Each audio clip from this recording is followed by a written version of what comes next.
স্বাগত বন্ধুরা। এখন তোমাদের 10.3 অনুশীলনীতে যে সমস্ত বৃত্ত সংক্রান্ত কিছু অঙ্ক আছে, মূলত বৃত্তের পরিধি, বৃত্তের ব্যাস, বৃত্তের ক্ষেত্রফল ইত্যাদি বের করার, সেই সমস্যাগুলো সমাধান করা হবে। মূলত এখানে অঙ্কটা এই টপিকে আলোচনা করব। 12 নম্বরে সাধারণত চেয়েছে যে নিম্নলিখিত ব্যাসার্ধ বিশিষ্ট বৃত্তের পরিধি নির্ণয় করো। তো আমরা বৃত্তের পরিধির সূত্র জানি 2πr। এটাকে বলা হয় বৃত্তের পরিধি, যেখানে আরটা হচ্ছে বৃত্তের ব্যাসার্ধ আর পায়ের একটা ফিক্সড মান আছে, সেটা হচ্ছে 3.1416 পর্যন্ত সাধারণত লেখা হয়, কিন্তু তোমাদের বইয়ে 3.14 পর্যন্ত আছে। তাহলে এইটা জানলেই পরিধিটা বের করা হয়। আর পরিধি মূলত এখান থেকে শুরু করে এই যে বৃত্তাকার পথের দূরত্বটা, এই দূরত্বটাকে বলা হচ্ছে পরিধি। তাহলে এখান থেকে ধরো এটা এ বিন্দু, এখান থেকে শুরু করে এই বৃত্তাকার পথে এভাবে ঘুরে ঘুরে, এইভাবে বৃত্তাকার পথে ঘুরে ঘুরে আবার এ বিন্দুতে পৌঁছলে যে দূরত্বটা পাওয়া যায় সেটাই পরিধি।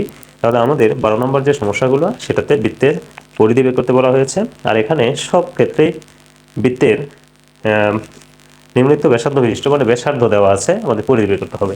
সেক্ষেত্রে দেখো 12 ক, তাহলে 12 কয়ের যে ব্যাসার্ধ দেওয়া আছে, তাহলে আমরা লিখব যে ধরি বৃত্তের ব্যাসার্ধ আর সমান 10 সেন্টিমিটার। ঘটনা হচ্ছে এখানে ধরি কথাটা লেখা হলো, যদিও 10টা দেওয়াই আছে, কিন্তু এই যে ব্যাসার্ধকে আর ধরে নিলাম, এই জন্য ধরি কথাটা লেখা যায়। অথবা আমরা দেওয়া আছে দিয়েও কিন্তু শুরু করতে পারি। এখন আমরা বলবো যে আমরা জানি বৃত্তের পরিধি সমান 2πr।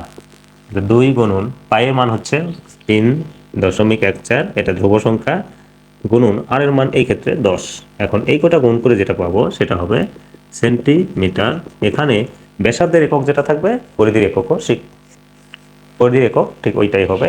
তাহলে এখানে 2πr, 2 লিখলাম, পায়ের মান 3.14, আর এর মান হচ্ছে 10, গুণ করে যেটা পাবো সেটা হচ্ছে সেন্টিমিটার। অবশ্যই গুণটা আমরা ক্যালকুলেটর ব্যবহার করে ফেলবো। গুণ করে সবগুলো গুণ করে হচ্ছে 62.8 সেমি। তাহলে এইটাই কিন্তু বৃত্তের পরিধি। অতএব বৃত্তটির মানে এই ব্যাসার্ধ বিশিষ্ট বৃত্ত, এই জন্য বৃত্তটির লিখতে হবে। অতএব বৃত্তটির পরিধি সমান 62.8 সেমি। এটাই অ্যান্সার। তাহলে এইভাবে মূলত এখানে ক, খ, গ 3টা সমস্যা আছে, 3টা সমস্যায় ঠিক একই নিয়মে আমরা করে ফেলি। এরপর ক্ষয়ের জন্য দেখো, আমি যদি এখানে ক নাম্বারটা দিই, তাহলে ক্ষয়ের জন্য এখানে বৃত্তের ব্যাসার্ধ দেওয়া আছে আর সমান 14 সেন্টিমিটার। তাহলে আমরা জানি বৃত্তের পরিধি 2πr, এটাই রাখবো। তাহলে এটা সব ঠিক রাখবো। তাহলে কোথায় বসাবো 14? এই জায়গাটায় 14 বসাই দেবো।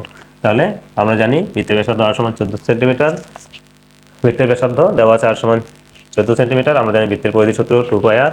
তারপরে ব্যাসার্ধ 14 জায়গায় 14 বসাই দিলাম। এখন এগুলো গুণ করে কি উত্তর আসে, সেই উত্তরগুলো এই জায়গাগুলোতে আমি রেখে দেবো। তাহলেই কিন্তু সমস্যাটার সমাধান হয়ে যাবে। তো সেক্ষেত্রে দেখি আমরা 2 গুণন 14 আর 3.14 গুণ করে কি হয়, 287 তাহলে এখানে পেলাম 8792 সেন্টিমিটার, তাহলে 87.92 সেমি। এটা এলো অ্যান্সার। তাহলে এইভাবে ক নম্বরটা একই নিয়মে একইভাবে করে ফেলা যায়। ঠিক গ নম্বরটাও এখানে ব্যাসার্ধ দেওয়া আছে 21 সেন্টিমিটার। তাহলে আমরা ঠিক এই জায়গাটাতেই গ নম্বরটাও করে ফেলবো। তাহলে এখানে আমি ক্ষয়ের জায়গায় গ দিয়ে দিলাম, তাহলে লিখলাম ধরি বৃত্তের ব্যাসার্ধ আর সমান, এই ক্ষেত্রে 21 আছে, 21 সেন্টিমিটার। আমরা জানি বৃত্তের পরিধি এত, আর এখানে আর এর মান 21। এখন বসিয়ে দিয়ে এগুলো ক্যালকুলেশন করে, তাহলে এই কটা গুণ করলে হবে 131.88। তাহলে বৃত্তের পরিধি 131.88, তার মানে 21 সেন্টিমিটার ব্যাসার্ধ বিশিষ্ট বৃত্তের পরিধি হচ্ছে 131.88 সেন্টিমিটার। তাহলে এইভাবে মূলত 12 নম্বর সমস্যার সমাধান, বৃত্তের পরিধি বের করা। তার মানে এই থেকে শুরু করে পুরা বৃত্তাকার পথটি ঘুরে আসতে যে দূরত্বটা, সেটাই বৃত্তের পরিধি। আর সূত্র হচ্ছে 2πr। এই সূত্রের মাধ্যমে আমরা কিন্তু যে কোনো বৃত্তের পরিধি, যদি আর এর মান জানা থাকে, বের করে ফেলতে পারবো। তো আশা করি তোমরা বুঝতে পেরেছো। আজ এই পর্যন্তই। দেখা হবে পরের টপিকে। 13 নম্বর সমস্যা নিয়ে আমরা হাজির হব। আশা করি ওই টপিকটাও দেখবে, আমার সঙ্গে থাকবে। সকলকে ধন্যবাদ।